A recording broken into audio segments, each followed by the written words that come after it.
귀한 그 말씀, 생명의 말씀은 귀한 그 말씀 진실로 생명의 말씀이 나의 길과 믿음 밝히 보여주니 아름답고 귀한 말씀 생명샘이로다. 아름답고 귀한 말씀 생명샘이로다. 귀한 주님의 말씀은 내 노래 되도다. 모든 사람을 살리는 생명의 말씀을 기억도 없이 받아 생명길을 가니 아름답고 귀한 말씀 생명샘이로다. 아름답고 귀한 말씀 생명샘이로다.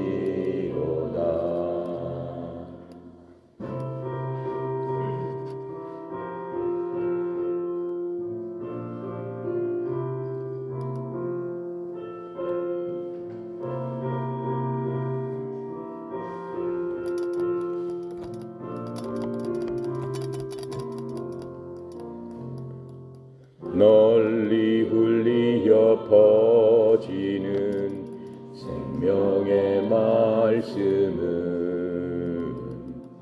마음의 용서와 평안을 골고루 주나니 다만 예수 말씀 듣고 복을 받네. 아름답고 귀한 말씀 생명샘이로다. 아름답고 귀한 말씀 생명샘이로다. 아멘.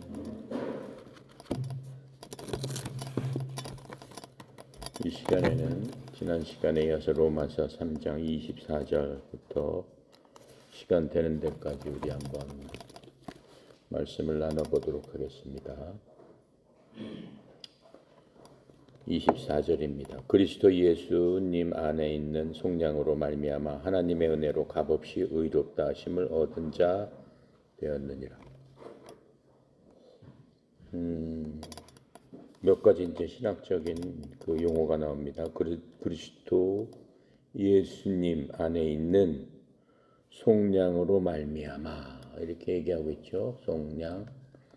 속량으로 말미암아, 즉 그리스도 예수님 안에 있는 구속을 통해서, 구속도 어려운 얘기죠. 속량도 조금 어려운 얘기인데 구속을 통해서 하나님의 은혜로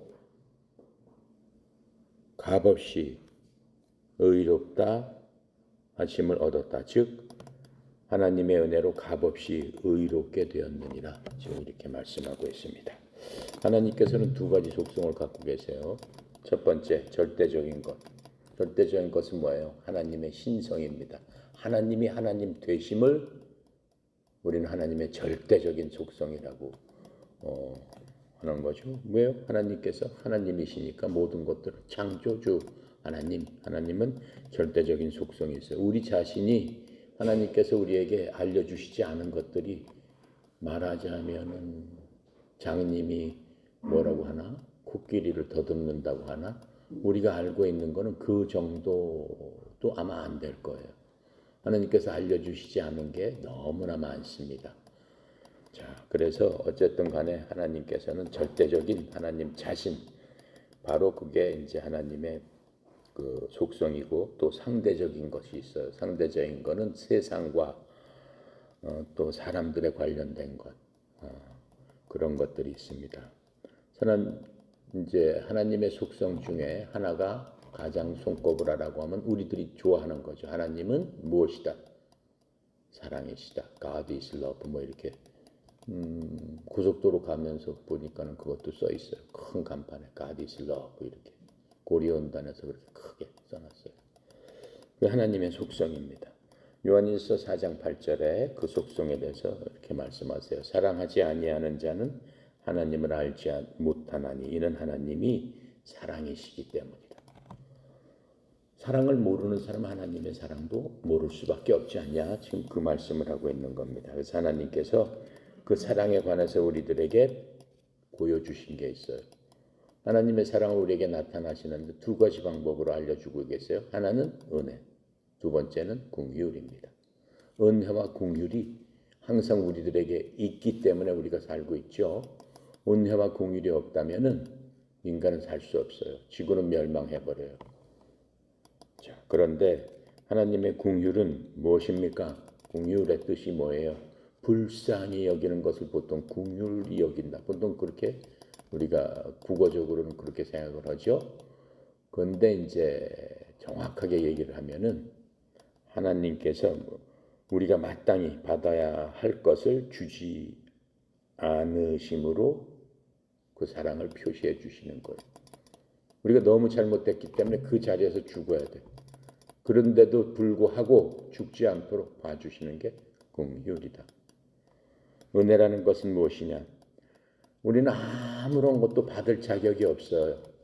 내가 아무리 따져도 상 받을 만한 짓을 한 게 없는데도 불구하고 그냥 주시겠다라고 하면서 주시는 거예요. 그걸 은혜라고 얘기하는 거예요. 이해가 갑니까? 여기서 값없이 의롭게 되었나니 이렇게 말씀하세요. 값없이 영어로는 공짜를 영어로 뭐라고 그래요? 뭐야? 응? 그렇죠. 프리. 예, 훌륭해요. 프리. 텍스 프리 있잖아. 텍스 공짜예요. 텍스 안 받습니다. 그래서 텍스 프리 존 하면은 거기에 가면 값이 싸잖아. 왜요? 모든 상품에는 부가세 있고 뭐 관세 있고 무슨 세 있고 휘발유 같은 경우는 세금이 거의 70%예요. 근데 그걸 안 받겠다라고 하는 거예요. 그걸 프리라고 얘기하는 거죠. 자, 그래서 이 프리라는 말, 그 프리라는 말은 원문으로 따지면은 without the course라고 그랬어요. without the course. course가 뭐예요? 이유 없이, 이유 없이. 그러니까 하나님께서 어떻게 하셨다는 거예요? 값없이 의롭게 되었느니라. 하나님의 은혜로 우리가 값없이 의롭게 되었느니라. 공짜로 의롭게, 즉 이유 없이 우리가 의롭게 될 만한 이유가 전혀 없는데도 하나님께서 우리를 의롭다 해주셨다라고 지금 얘기하는 겁니다. 요한복음 15장 25절에 이렇게 설명하고 있어요. 그러나 이것이 일어나는 것은 그것의 율법에 기록된 바 그들이 까닭없이 나를 미워하였나이다 한 말씀을 까닭없이 프릴리 여기서는 바로 정확한 의미로 그 예수님께서 당한 것들을 까닭없이라고 정확하게 지금 쓰고 있죠. 그래서 원래 뜻대로 하면 우리는 까닭없이 의롭게 되었다. 까닭없이 우리는 죄로 가득한데 그 죄를 상쇄할 만한 무엇을 한 적이 없어요. 근데 어쨌든 간에 이유 없이 까닭 없이 우리를 너는 죄 없는 자들이구나. 아, 너는 고결하고 순결한 자들이구나. 이렇게 봐주시고 있다라고 하는 겁니다. 그래서 우리는 아무런 이유 없이 하나님으로부터 호의를 받아서 구원에 이르게 된 것입니다. 바로 그것이 하나님의 무엇이다? 긍휼 은혜다. 그렇죠? 그래서 하나님의 사랑을 이렇게 나타내주고 있는 겁니다. 자, 25절 보겠습니다. 이 예수를 하나님이 그의 피로써 믿음으로 말미암아 화목 제물로 세우셨으니 이는 하나님께서 깊이 참으시는 중에 전에 지은 죄를 관과하심으로 자기의 의로우심을 나타나게 하십니다. 말이 어려워요. 말이 그렇게 어려운 것도 아닌데 이 한자어를 쓰다 보니까 중국 그 한자어를 많이 쓰다 보니까는 요새 뭐 한자 배우지도 않는데 이 순 한글로 쓰지도 않고 그래가지고 이거 좀 이해하기가 어렵습니다. 근데 그 어려운 얘기는 아니에요. 자, 이걸 좀 풀어서 쓰면은 예수님을 하나님께서 예수님의 피를 믿는 믿음을 통해 화해 헌물로 제시해 주셨다라고 하는 거예요. 그 무슨 얘기예요? 하나님께서 예수님으로 하여금 십자가에서 예수님이 어떻게 하겠어요? 피를 흘리고 돌아가시게 했다고 그랬죠. 근데 예수님이 피를 흘릴 이유가 있어요? 없어요? 없죠. 우리는 피를 흘릴 이유가 있습니까? 없습니까? 있죠. 왜요? 죄를 지면 피를 흘리는 게 법칙이니까. 죄가 없는 사람만이 피를 안 흘릴 수 있는 거죠. 피를 흘린다는 얘기는 뭐예요? 죽는 거죠. 피를 흘린다는 얘기는 죽는다는 뜻이에요. 왜요? 하나님께서 피 속에다가 우리의 생명을 주셨기 때문에 그래요. 피를 많이 흘리면 당연히 죽을 수밖에 없어요. 생명과 바로 연결되는 게 바로 피잖아요.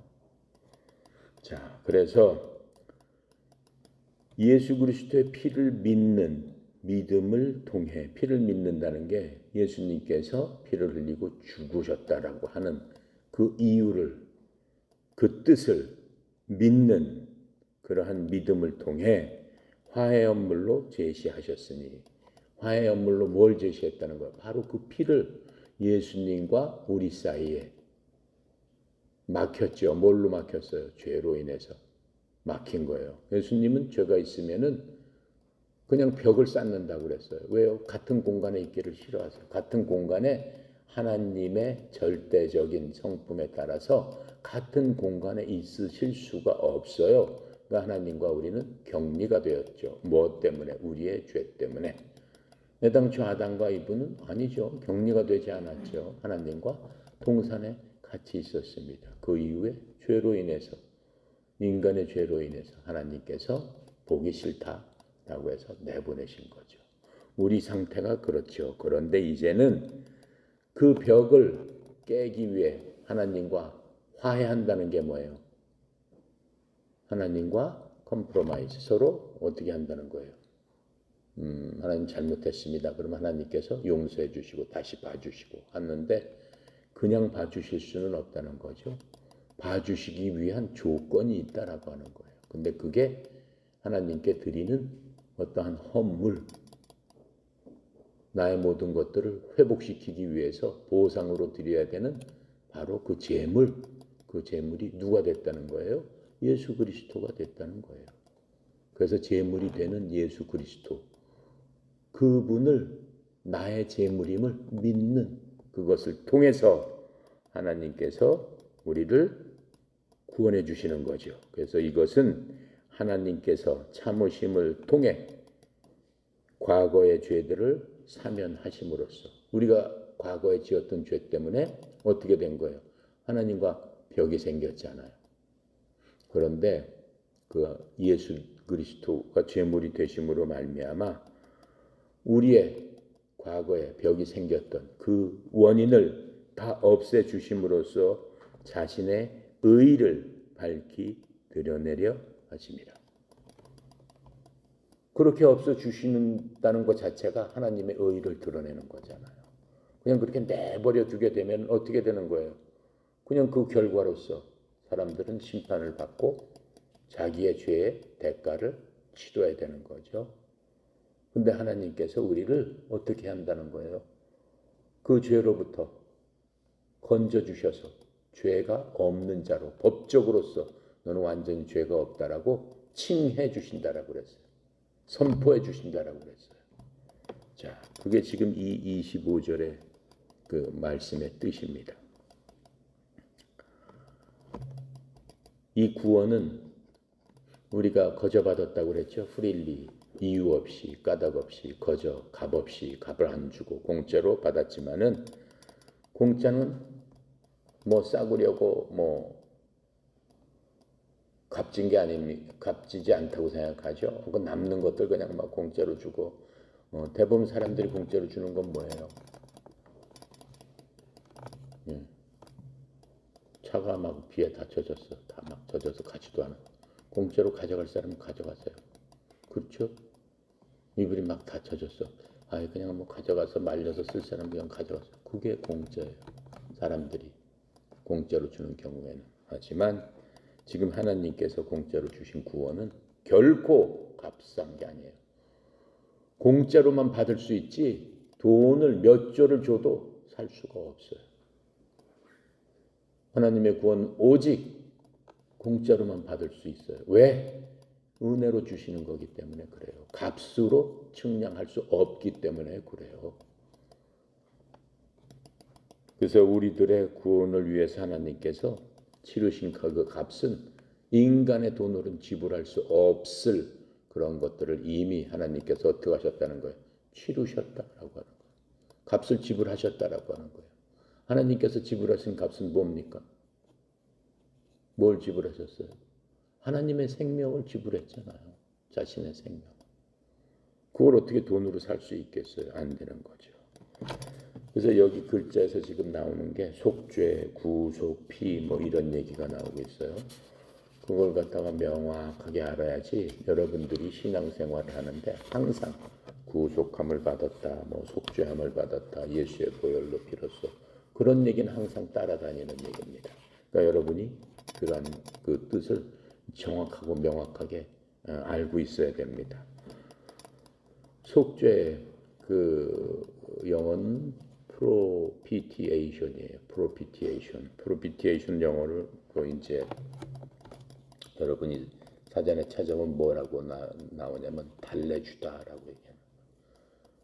아기를 달래다 할 적에 propitiation 뭐 이렇게 써요. 또 하나는 atonement라고 써요. 두 가지로 쓰고 있어요. atonement 영어를 잘라보면 at one month예요. at one month 하나로 된다라는 의미예요. 즉 화해한다는 의미도 거기에 들어가 있는 거예요. 그것을 구속이라는 말로서 지금 우리가 번역을 하고 있습니다. 그래서 구속이라는 말은 보통 선물을 통해서 프로피티에이션 하면 어떤 선물을 주면서 사람들을 진정시키고 달랜다라는 뜻입니다. 하지만 이 성경에서 쓰는 신학에서 프로피티에이션은 하나님의 율법의 요구에 맞게 만족시키는 것. 어떻게 보면 하나님을 달래는 것. 하나님의 레스, 화나고 분노하고 진노하심을 달래주는 바로 그런 것. 그런데 그렇게 하기 위해서는 어떻게 해요? 율법대로 하면 돼요. 죄를 지었으면 어떻게 해라? 라고 하는 대로 하면은 하나님께서 용서를 해 주시는 거예요. 죄를 지었으면 어떻게 한다고 그랬어요? 죽어야 된다라고 얘기를 했어요. 예. 그래서 예수 그리스도께서 모든 인류의 죄로 인해서 하나님의 그 율법의 요구를 맞추어 주셨다라고 하는 거예요.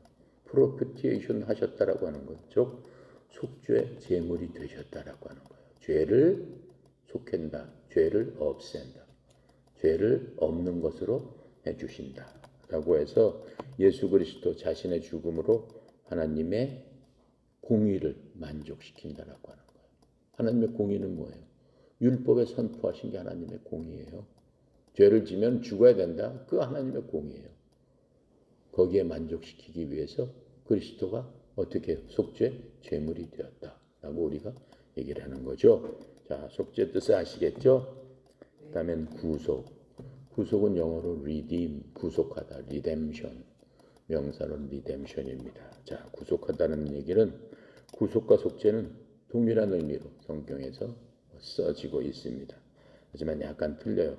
십자가상에서 그리스도께서 어떻게 해요? 단번에 완성하신 사역의 결과가 구속이에요. 리뎀션이에요. 하지만 이 조금 차이가 있는데 구속은 현재 다른 사람이 무엇을 소유하고 있어. 하지만 어때요? 합법적으로 원래는 그 사람 게 아니었어. 그것을 합법적으로 자신의 원래 소유를 되찾아오는 것. 우리말로는 팔았다가 다시 찾아오는 걸 뭐라고 해요? 물른다라고 그러죠. 계약했다가 나 계약 해지하겠습니다 하면은 물러주세요라고 하잖아요. 그럼 물를 적에는 공짜로 물러줘요? 집 살 적에 계약금 냈어. 근데 이제 마음이 바뀌어서 나 집 그냥 안 사겠습니다. 그 집 살 적에 보통 얼마 내요? 10% 내요. 나 10억짜리 집 샀어. 그럼 계약금 얼마 내요? 1억 내는 거지. 10%니까 1억을 내요. 근데 집에 가서 생각했더니 와이프가 야, 그 집 뭐 하려고 샀냐? 그 집 그냥 물러와. 그럼 내가 가서 나 이거 와이프가 그러는데 이거 물러오래요. 물러주세요. 그럼 그새 물러줘요? 안 물러주죠? 어떻게 하면 돼요? 물러나기 위해서는. 그렇죠. 계약금을 띄워버리면 돼. 나 그냥 계약금 포기할 테니까 물러주세요. 그럼 그때 물러줘요. 자동차도 여러분 계약 딱 했으면은 나 포기하겠습니다. 안 줘요. 계약금은 띄는 거예요. 자, 그래서 이 구속이라는 거는 우리말로 무르다 속량하다라고 하는 표현입니다. 왜 그 얘기를 내가 드렸냐면은 소유물을 되찾기 위해서는 먼저 그것의 법적인 문제를 해결해야 돼요. 원래 인간은 누구 거였어요? 누구 소유물이었어요? 하나님의 소유물이죠. 하나님께서 창조하셨잖아요. 여러분이나 나는 다 하나님께서 창조한 창조물이잖아요. 그렇죠? 그 창조물을 소유하신 다음에 어떻게 했어요? 어디다 뒀어요? 에덴 동산이라는 데 두고 거기서 니네들 생육하고 번창하고 잘 살아라. 이렇게 하나님 말씀하시면서 거기에 좋은 것들을 다 인간이 필요한 것들을 다 만들어 주셨어요. 그렇죠? 하나님과 인간의 그러한 약속이었단 말이에요. 그런데 인간이 잘못함으로 말미암아 무엇가 사람을 지배하게 됐어요? 마귀의 종이 됐단 말이에요. 그래서 제가 계속 얘기했잖아요. 하얗던 사람들이 뻘겋게 변해버린 거예요. 왜? 마귀의 본성이 들어간 거예요. 하나님께서는 하나님의 형상으로 맨 처음에 창조를 해주셨지만 창조한 그 사람이 자기 스스로 마귀를 따라가가지고 마귀의 종이 돼버렸다라고 하는 거예요. 그러니까 인간이 마귀에게 빚을 져버린 거야. 마귀를 갖다가 따라가서 마귀에게 속아가지고. 그럼 하나님께서 그 마귀한테 되찾아오기 위해서는 마귀한테 뭘 해야 되는 거예요? 뭘 주고 다시 찾아와야 되는 거예요. 원래 사람은 누구 거야? 하나님 거잖아요. 하나님 거. 그 값을 주고 찾아왔는데 그 값을 준 게 누구라는 거예요? 예수님이라는 거예요. 예수님. 이해가 가십니까? 에베소서 1장 14절입니다. 에베소 1장 14절 우리 에베소서 공부했죠. 이렇게 말씀하세요. 이 영께서는 성령님을 얘기하시는 거예요. 값 주고 사신 그 소유물이 값 주고 샀다는 게 뭐예요?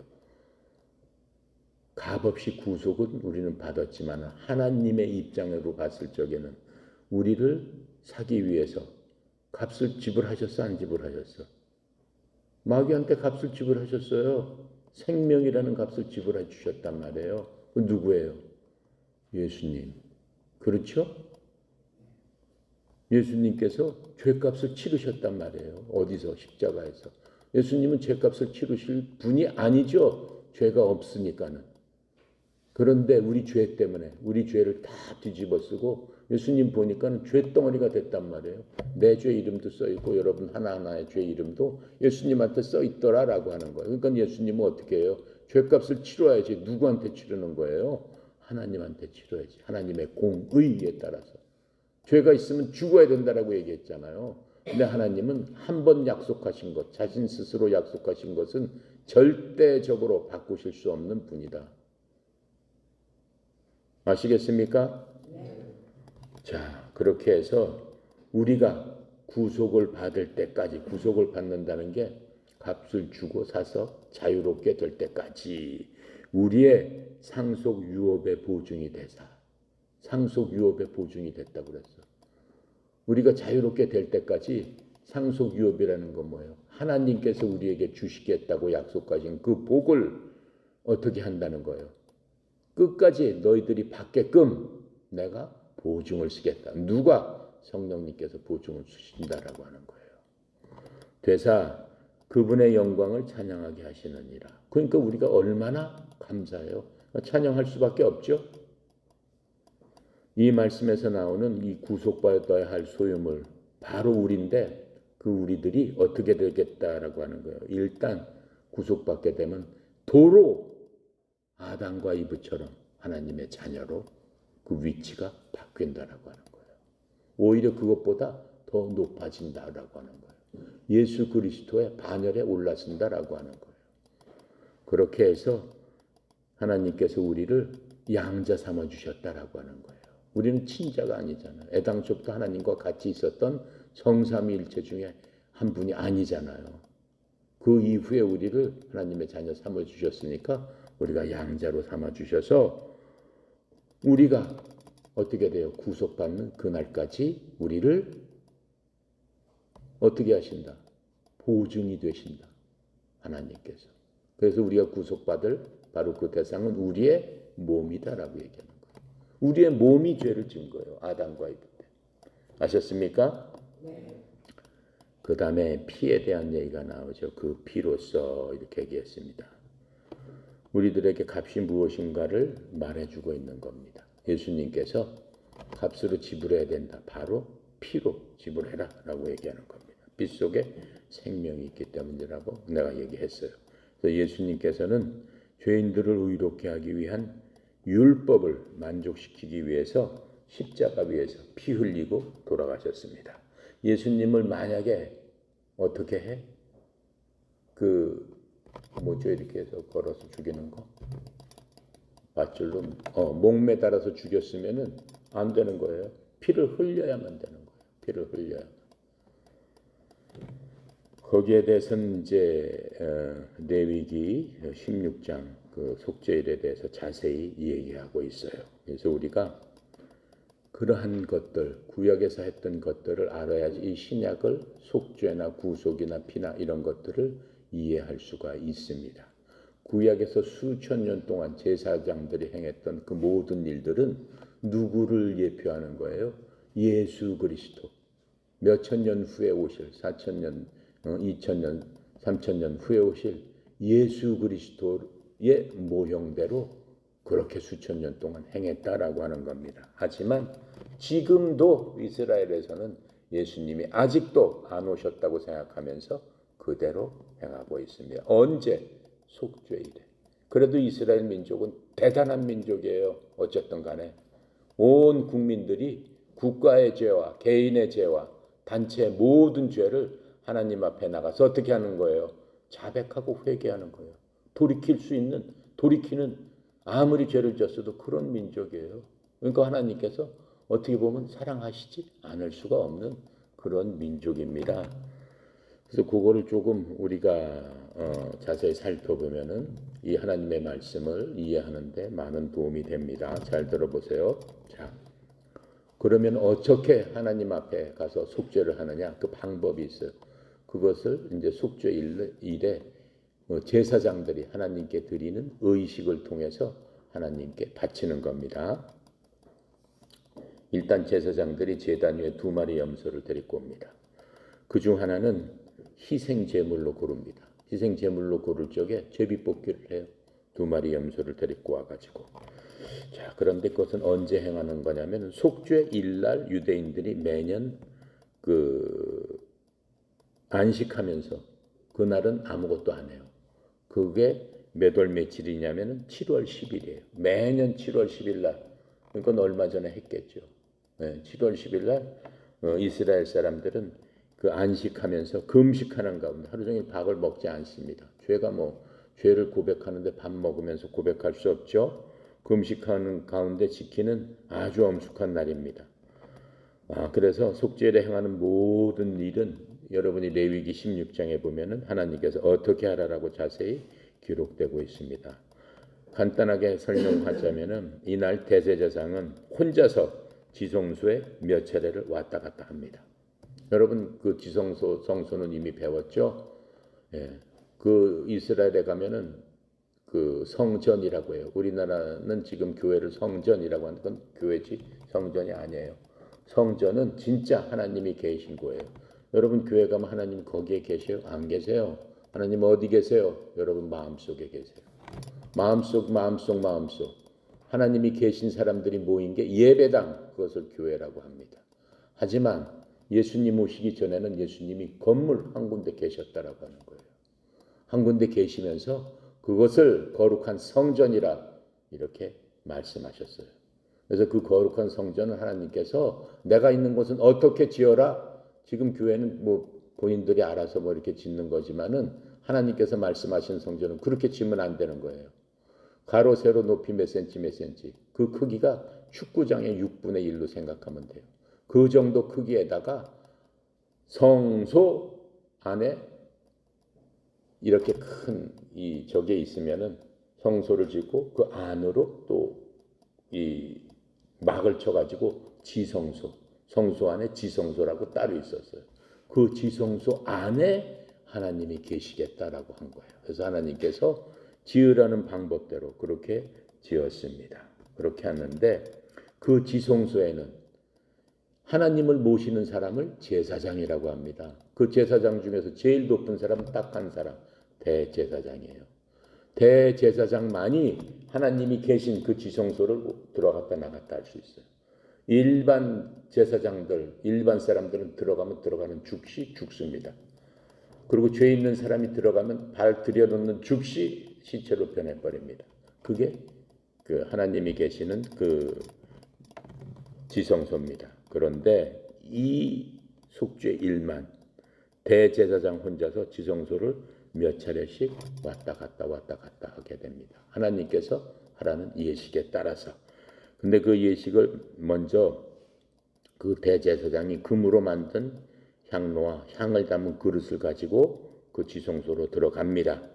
그 뒤에 그렇게 그 향과 향로를 놓은 다음에 다시 나와가지고 대제사장과 또 하나님의 일을 하는 그 제사장들의 죄들을 위해서 숫소 하나를 잡습니다. 숫소 하나를 죽여서 그 피를 가지고 다시 지성소로 들어갑니다. 지성소로 들어가서 손가락에 그 피가 이제 대접에 있을 거 아니에요. 손가락에 이 피 속에 집어넣어 가지고 한 번은 그 궁휼의 자리 그 안에 들어가면은 궁휼의 자리라고 그래서 이러한 괴짝을 하나 만들어 놨어요. 괴짝을 만들어 놔서 거기에는 세 가지를 집어넣으라 그랬어요. 첫 번째 모세가 적은 십계명 돌판 오리지널 돌판이 그 안에 들어가 있어요.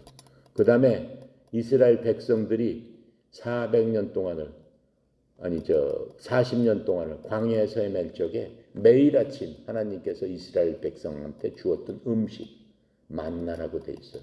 그 만나를 그 안에 집어넣었어요. 만나는 하루만 지나면 썩어버립니다. 근데 그 안에 들어가 있는 만나는 뭐 수십 년이 지나가도 안 썩습니다. 또 하나는 아론의 쌍난 지팡이. 아론이 어떻게 해요?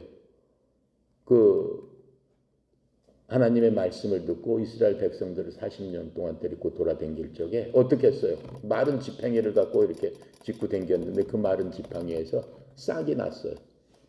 싹이 나서 열매가 맺었어요. 그 열매가 무슨 열매예요? 여러분 먹는 아몬드 열매예요. 그 싹난 지팡이 세 개를 궁휼의 그 자리, 그 궤에다가 집어넣습니다. 그걸 궁휼의 자리입니다. 자리라고 합니다. 거기다가 피를 한번 뿌리고 그리고 그 장막에다가 7번을 뿌립니다.